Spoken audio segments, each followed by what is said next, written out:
Haven't we all heard this line? I worked so hard before the exam. I studied all night, but still I got less marks in the paper.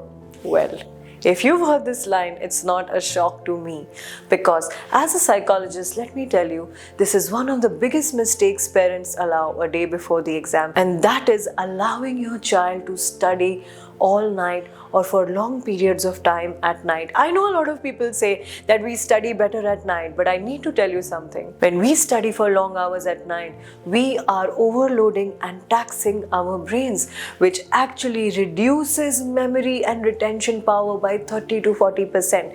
In fact, research has shown that children who sleep only 5 to 6 hours before the exam perform 20 to 25% lower in grades compared to children who get to sleep 7 to 8 hours at night. The science behind it is when we sleep, the brain absorbs all this information correctly, consolidates it, and brings it back to our memory when we need it most in the exam.